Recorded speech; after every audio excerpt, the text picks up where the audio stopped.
Hey everyone, how are you doing? I know it's been a minute since I've uploaded anything. I just sort of uploaded the first episode and dipped. I'm so sorry about that. I've just been honestly really consumed with school. um and in case you don't know me, I mean, it's not that I don't like school. I love learning. But I don't like it sounds bad like saying I don't like working, but yeah, I just don't, like like when I'm motivated to work, I work really well. But if I'm not, which is most of the time, then it's just a mess. But yeah, I also tried recording an episode with a couple of friends actually, and I thought it was one of the best episodes. Well, I mean, I've only done one, but it turned out really good. But I did it on Zoom, of course, and it got deleted somehow. So I don't know. I'm still trying to recover that, but I'm really sorry I lost that. It got deleted. But yeah, other than that, I just wanted to start off by talking about well, today it is December 19th, and Barack Obama just posted I don't know what's it called officially, but it's his favorite songs of 2020. And I'm gonna be honest, I didn't know most of the songs that were on there, but I did see at the top right corner the song La Difícil from Bad Bunny, and I just I screamed in my head, what? Can you imagine? But that's kind of sus though, because it's a bop, of course, and everybody should go listen to it. But what? It just doesn't seem like something Barack Obama would listen to, and that just made me wonder, do you think he runs his Instagram account, or do you think that whole thing from his top movies and songs of the year is actually ran by some sort of social media intern? I don't know, is Barack Obama a Bad Bunny stan?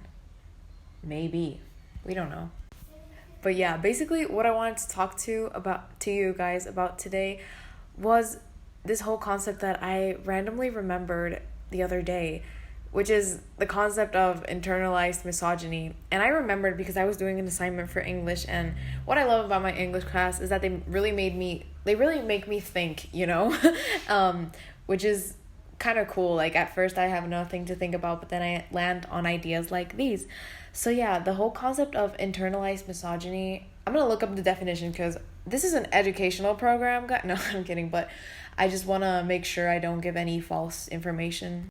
Okay, so according to Wikipedia, the most trustworthy source on the planet, internalized misogyny is the hatred of, contempt for, or prejudice against women or girls. Women who experience internalized misogyny may express it through minimizing the value of women, mistrusting women, and believing gender bias in favor of men. Okay, so that's a lot to process, but basically I guess it's sort of the name explains it pretty well. It's misogyny, but on yourself, internalized, nobody is explicitly sort of planting it on you. And I remember first hearing of this concept maybe 3 years ago or something like that. And I just thought it was crazy because I was okay, I'm a huge feminist, right? And I was oh, that sucks. I would never participate in any sort of misogyny or sexism or anything of that sort. But then I actually thought of it, and I was wait, have I been participating in this without even knowing? And turns out I did. And it's so crazy because you don't realize the impact that I guess you do, but the impact that the media all around you has without it being so direct. Nobody in my life has told me oh, misogyny is good, oh yay sexism. No, not in that very direct way, but there's really subtle ways, which I can't think of right now, but that society sort of implants internalized misogyny on everyone. And a clear example that I thought of, and that I think still goes on to this day, I don't think as much as before, but still when I was younger, when I was in middle school, it was a huge thing, and I think it's an example that fits how we have all participated in this, especially if you're my age, 16, 17, at some point. I'm pretty sure we have all witnessed, for example, the typical case in middle school where a girl's nudes, private photos, intimate photos, however you want to call it, gets leaked. And I've been in a lot of schools, a lot of middle schools specifically. And every time it happened, the girl would get all the blame, all the negative consequences, all the shame, the dirty stares, the moms gossiping about it, like, oh my god, did you see what blah blah blah's child did? And the guy, because it was always a guy, I'm not generalizing, it's just that in all the cases that I witnessed, it just happened to be a girl sending pictures to a guy.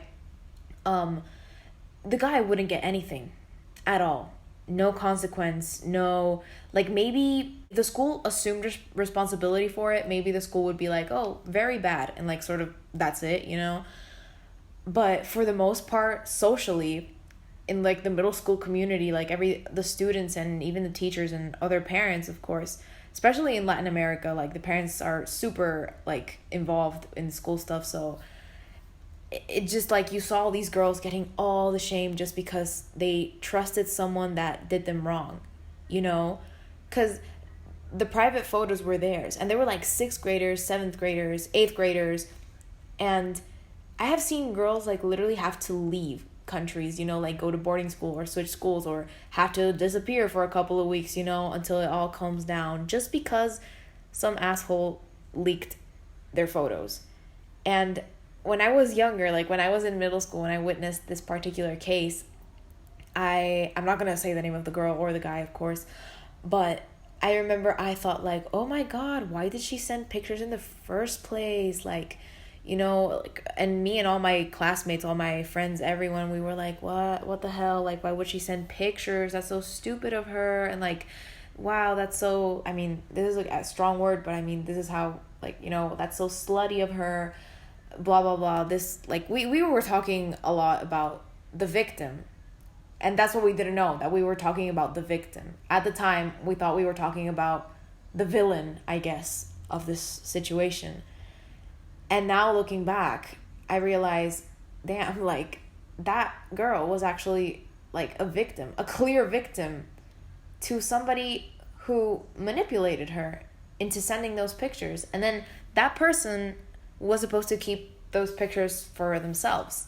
And they decided to just spread it all over, you know, his group of friends or the grade, or like sell them on the internet. Not sell them, but like just post them on the internet or stuff like that.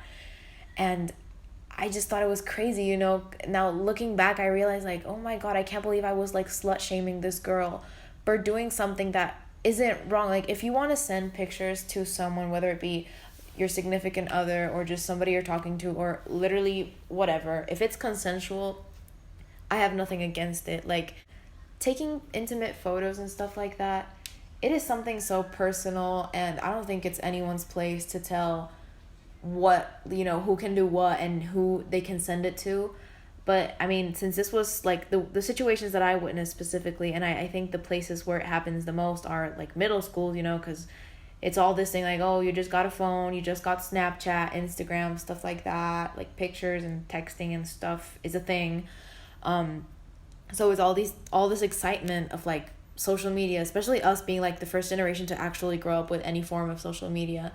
I think that it was super mishandled because, like, yeah, there were children, like literal children, like 13-year-olds, 14-year-olds, and they were already being slut shamed at such a young age. I mean, slut shaming shouldn't be a thing, whether you're 14 or 15 or like 50 or 60 or 100 or any years old. Slut shaming should not be a thing. But still, like, the thought of 12-year-olds being manipulated like that, but by fellow 12-year-olds, and then the one in charge, the one responsible for leaking all the photos gets absolutely no punishment, no. But even if they did get like a formal, let's say they got detention at school, it's not the same thing, because socially it weighs a lot more, you know. Like, the girl, like I said, I'm using the girl as an example because that's the situation I witnessed. The girl got all the shame you could imagine. They put all of it, you know, like, just, yeah, the worst. And the guy, absolutely nothing. Absolutely nothing. Like the people where I was at just didn't even acknowledge him. Like, they didn't high-five him or anything, but they also didn't look down on him. And I feel like that was internalized misogyny in every single one of us, you know? And as a girl, I can't believe that I was part of that, you know? And I didn't know. And at the time, I was all like, sexism is bad and everything. Like, I was starting to find that sort of feminist identity. And with all that, I can't believe I was part of this. And it's just crazy how you can think that in that situation, the one sending pictures, like the person who gets their private photos leaked onto the internet, onto whoever, thinking that that was a bad thing, like that they deserved it, that they like should pay for it or whatever. I don't know. I can't believe I was thinking like that. So yeah, this situation just made me think a lot about, sometimes we don't even realize how we're participating in that sort of stuff, you know? Like, we have to be aware that we are being persuaded in every single way, from the most obvious ways to the most subtle ways. And we have to be aware of how we form our thoughts and our identity, you know, like what we stand for and why we stand for what we stand for. Because I was so convinced at age 13 that I was like the head of feminism and that I had it all together and that I knew everything. And there I was, judging a girl who got her photos leaked, who was probably having the worst time of her life, like with all her friends like sort of being ashamed of her, her parents being super ashamed of her, the whole school, you know, trying to get like, no, you know, it was a disaster. And I don't know, I don't know if that happens in today's generation because I'm not in middle school anymore. But yeah, it's just crazy to think about. And also a great example of this is, I know this is a really common example that sort of everyone uses, but just Taylor Swift as a whole, you know? And when I was little, everyone would say, and by everyone I mean the media, fellow friends, like literally anyone, they would just be like, oh, Taylor Swift, she has so many boyfriends and all she does is write songs about boyfriends, la la la, and she just dates around to write music and stuff like that. And I used to agree, and I was like, yeah, you know what, like what's her problem? Like, she's always just dating around, you know, making comments like that, not realizing I was literally like slut shaming a woman for simply dating. Especially in like the celebrity world, I feel like dating culture is so weird. Like, I'm obviously not a celebrity, so I can be like, oh yeah, I know, no.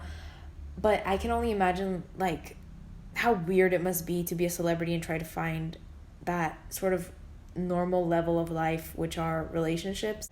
And then I obviously realized with age that, yeah, she does write about her boyfriends and her relationships and what went wrong and what went right, and about love and about cheating and about, you know, hatred and all these things, because that's life. Like, she wasn't doing it just to like for fun. She was doing it because that was that is her self-expression, you know, music. And like, you can't name one singer that doesn't write about his or her life, you know, whether it be love or just experiences or like thoughts or anything. Like, that's what music is. It is self-expression.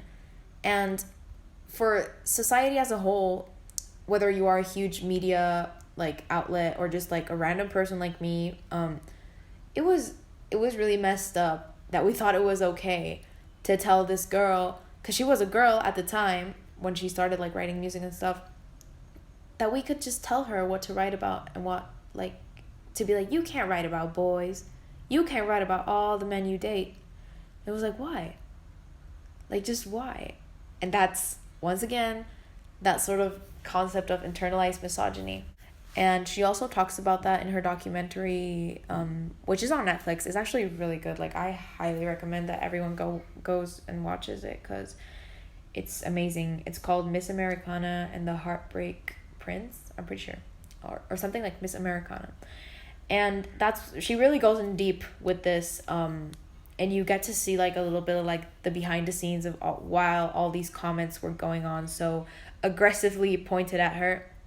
And she says that she's like, everybody sings about their relationships, everybody, especially like, you know, men too as well. Like, literally, like, for example, a current example, Harry Styles with the album Fine Line. I'm a huge Harry Styles fan. And he writes about his ex-girlfriends, and it's very explicit, you know, like he even includes like a voicemail from his ex-girlfriend in one of the songs, and we're all very quick to be like, wow, this is like so artistic, I love it, and like oh, his pain and whatever, you know. And that obviously has changed over time, because like this is 2020, and Taylor Swift at that time was like 2014, 15, around there. And we were all like, for Taylor Swift, we were all like, oh my gosh, she's such a slut, like singing about her different relationships, blah blah blah. And then with male singers like Harry Styles in 2019, I'm sorry, that's when the album came out, we were all like, wow, his pain and his relationships and all this like sort of good stuff, good comments, you know. And it's just crazy how much in 5 years, because it was literally just 5 years of the difference of like the albums and that sort of criticism, how fast society switches up, you know, like. And I'm glad that we switched up in that way, that we realized that, yeah, women date around, men date around. Some people like to do that, some people don't like to do that, but that's none of our business, and there's nothing wrong with it. Especially being a celebrity, you don't know, like, we don't know how hard their life could be, the challenges they face, what does it even take to maintain a relationship for them, you know. So yeah, that's sort of my journey with internalized misogyny and everything that includes that. And yeah, it was just crazy looking back. And you know, I encourage all of you to look back, like I said, and just think about how you have judged other people, especially women, right? In this case of internalized misogyny. Like, were you fair, or were you just plain old sexist? Except it wasn't in such an obvious way, therefore we sort of justified it for ourselves. And this also brings me to the whole concept of slut shaming. Like, I live in a very conservative country. I have lived in 2 very conservative countries and in one very liberal country. And it's insane the different mentalities that go on in a teenager's mind, depending on, you know, their atmosphere and the comments that are sort of forced onto them. Like in one of the more conservative countries, but then again, I don't know if it has that much to do with like conservative or religion or stuff, because I mean, I live in a pretty religious country, and it's very religious, if I'm being honest, and there's nothing wrong with that. Like, I'm Catholic, like I believe in God and all those things, and I think religion is a beautiful thing, as long as it isn't a weapon to somebody else, you know. And I feel like a lot of people, just because they're like, oh, the Bible says so, or just throw the name Jesus around and everything's like all justified, and it's like, no, that's not how it works. But also the way that slut shaming goes beyond just saying, you know, because a lot of people just say, oh, like, slut shaming isn't even that bad, like, but it goes beyond. Like, slut shaming just isn't seeing a girl wearing a crop top and being like, what a slut. Like, no, that's not it. I mean, that is part of it, but that's not the entirety of it. And it frustrates me a lot when I hear people say stuff like, you know, you hear of like cases of getting, like, people getting raped or assaulted or harassed or any sort of things around that, and the first thing they ask is like, oh, what was she wearing? And it's like, what? That's not relevant. You know, the headline isn't man raped crop top. The headline is man raped woman. And a woman is a woman regardless of her wearing like a whole nun outfit or being naked, you know. Like, an outfit isn't representative of consent or any sort of preference or wish, you know. And I just think that the role that slut shaming plays in these cases is way too big. Like, the fact that slut shaming is a concept, right? Slut shaming isn't like a law, isn't a religion, isn't a, you know, it's just a thing. an abstract thing that you can't touch, you can't feel. Well, actually, I guess you can feel it. Like, you can't physically feel it, but you can sense it. Um, and yeah, it's just crazy. Like, I thought, I thought that in our generation, in Gen Z, we were over that. I thought that it was like, oh my God, those are just old people saying that and blah, blah, blah. And then in 20 years, we're all going to be gone and it's just going to be Gen Z, that we're all super liberal and kind. But I've heard these comments come from people my age or younger. People with supposedly good education and, you know, like manners and whatever you need to qualify like a person to take their opinion. Because a lot of people take your opinion more seriously if you have like this or that for some reason. And it just like shocks me, you know, like the amount of like slut shaming culture in conservative countries is insane. And that also has to do with internalized misogyny. Even like an example that's more, I guess, lighthearted, but very like present, I guess, is when I used to live in Argentina, right? And it's obviously a very liberal country, very different to both countries I've lived in that are super conservative. And the girls and the guys, obviously, but like, I mean, girl fashion, it was a lot different from what I've known. It was like super, like skin showing, tight, leather, black, big hoops, makeup, like heels. And I loved it. Like, I loved it. I was living for it. And still do. I love that. So yeah, I started like changing my style, you know, and I wanted to like wear stuff with like cleavage and like crop tops and all this stuff, which you just didn't see as much in the place where I used to live. And why am I not saying the name? I used to live in Nicaragua. I don't know why I'm not saying the name. Which is like nothing wrong with dressing, you know, conservative. Like, you should dress however you feel more comfortable, more confident. You know, you have to feel the best version of yourself, regardless of what people think, regardless of what society has made you believe is wrong or right.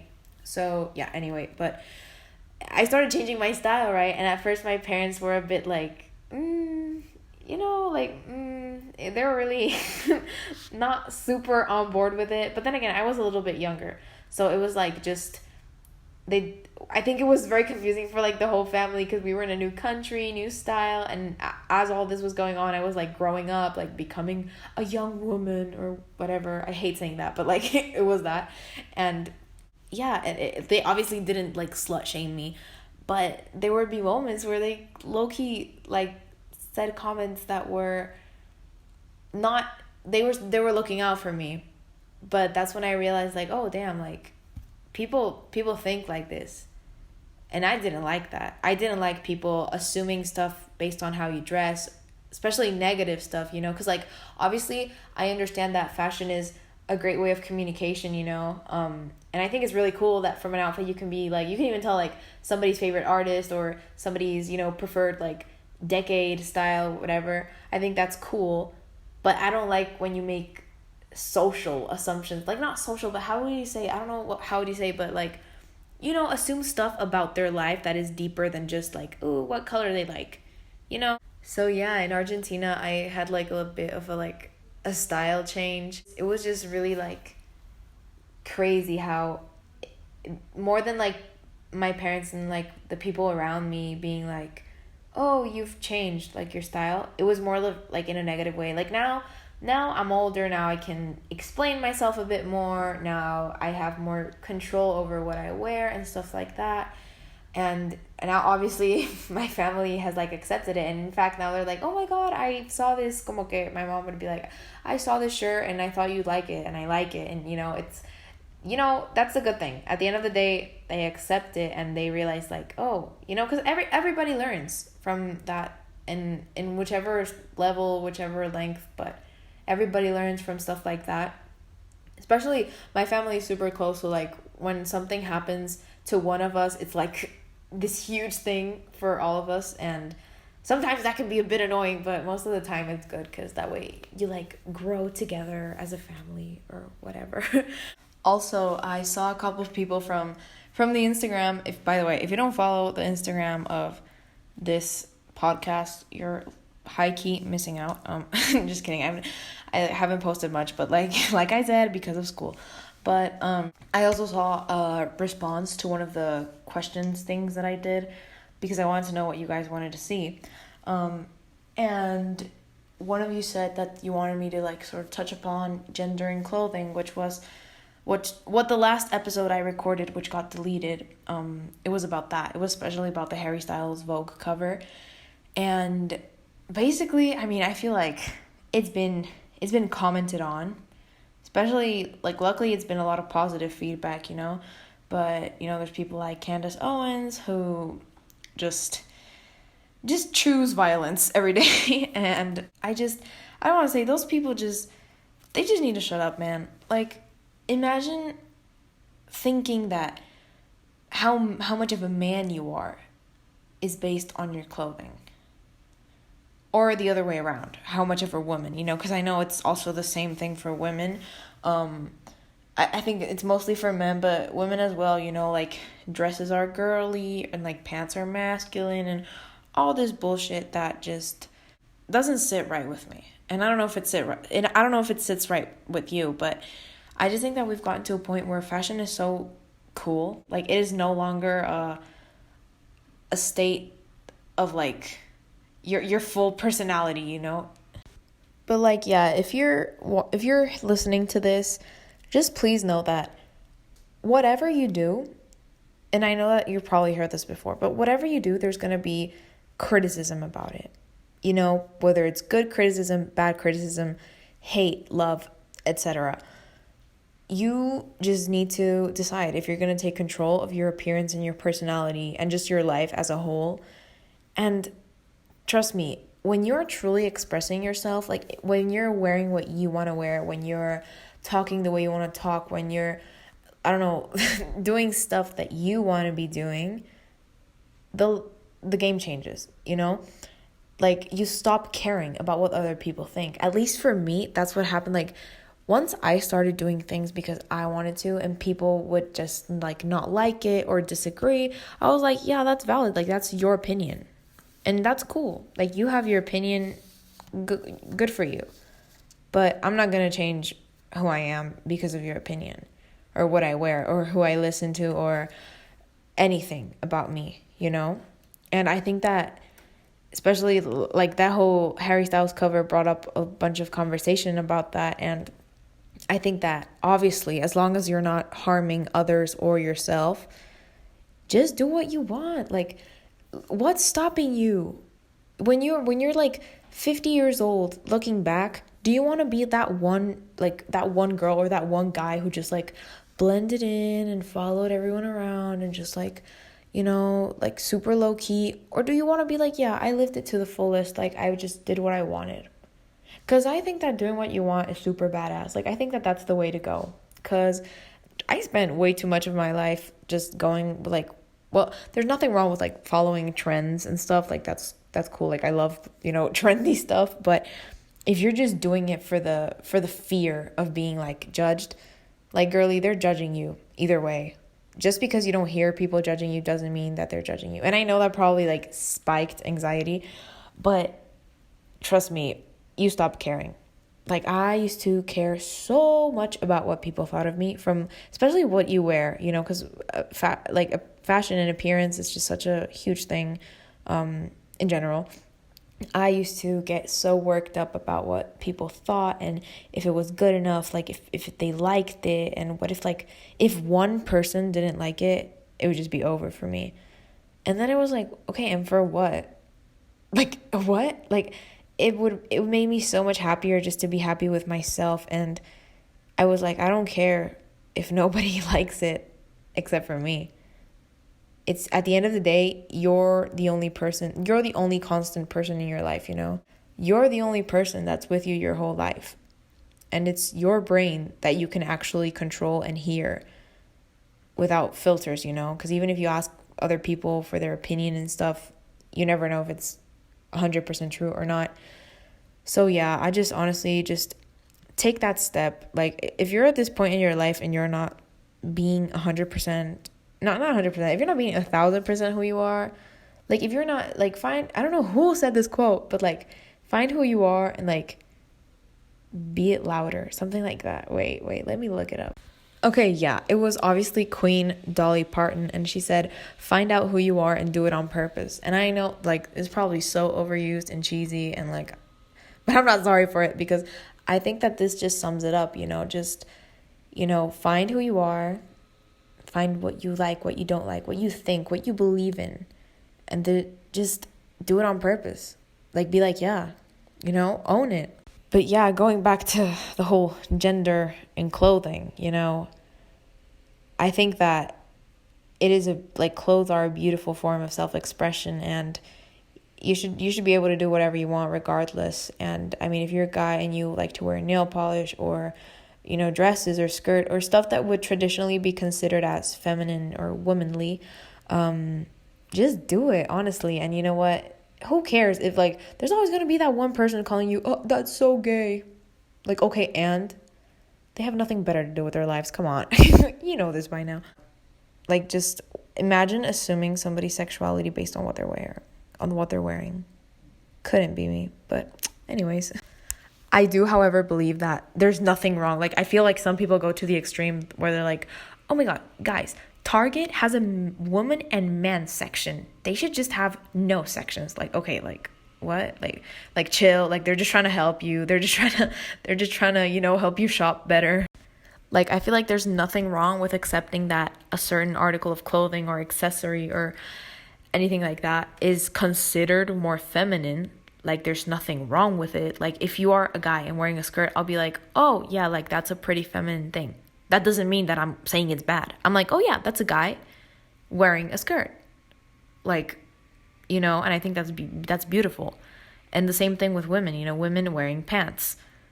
I'm like, okay, yeah, that's a more masculine wardrobe choice, but still, I think it looks great, So I think there's nothing wrong with or the same thing with little kids' toy sections, when they have girls, boys. Like, for example, if I had a boy, and I would go to them into a store and they would be like, oh my God, I want a Barbie, from the girls section.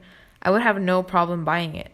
I wouldn't be one of those parents who's like, are you sure you don't want the truck? Like, no, screw the truck. Like, if he wants a Barbie, I'm getting him the Barbie.